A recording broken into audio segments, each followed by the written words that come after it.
Peter failed publicly, but Jesus restored him publicly. And I think somebody needs to hear that today. Because sometimes we believe our mistakes disqualify us from being used by God. We think because we fell, because we messed up, because we weren't always faithful, that somehow God done with me. But the God we serve specializes in restoration. Moses failed, yet God still used him. David failed, yet God still called him a man after his own heart. Jonah ran from God, yet God still gave him purpose. Peter denied Jesus 3 times, yet he became one of the boldest voices in the early church. So your past does not cancel God's purpose for your life. And that's the beautiful thing about Jesus. Because when he looks at us, he does not first ask, were you perfect? Did you never fail? Did you always get it right? No. His question is still the same. Do you love me? Because when you truly love him, he can restore you. When you truly love him, he can transform you. When you truly love him, he can use you. And as Seventh-day Adventist believers, we understand that Jesus is coming again soon. Amen. And the final generation must not only know prophecy, but know Christ personally. Yes, because Lord. knowing charts and beasts and timelines means nothing if our hearts are far from him. Yes. Love for Jesus is what will keep us faithful in difficult times. Amen. Love for Jesus is what will help us stand when the world pressures us to compromise. Love for Jesus is what will help us overcome temptation and remain grounded in truth. The greatest preparation for heaven is not just information in the mind, but surrender in the heart. A heart fully given to Jesus. A heart that says, Lord, even when I fail, don't give up on me. A heart that says, Lord, wherever you lead me, I will follow. A heart that says, Lord, I surrender everything. Amen. And maybe today, after hearing all of this, somebody realizes that what God has really been asking for all along is not perfection, but surrender. Not a polished image, not a flawless past, not empty words, but your heart. Because when you truly encounter the love of Jesus, something in you begins to say, take everything. My plans, my fears, my mistakes, my pride, my future, my whole life. Because he's worthy of it all. And when you understand that kind of love, you stop wanting to give God pieces of yourself and start wanting to give him everything. Amen.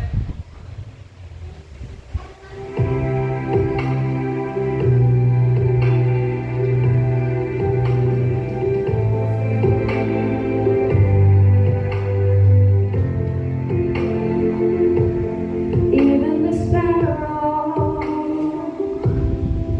has a place to lay its head. So why would I let worry steal my breath?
As we close this Sabbath worship service today, picture Jesus by that fire, looking at Peter, asking, "Do you love me?" Peter answered, was restored, and became a pillar of the church. Amen. Now Jesus looks at us, his remnant people. Do you love me? If we do, we will keep his commandments, feed his sheep, follow him even to the end.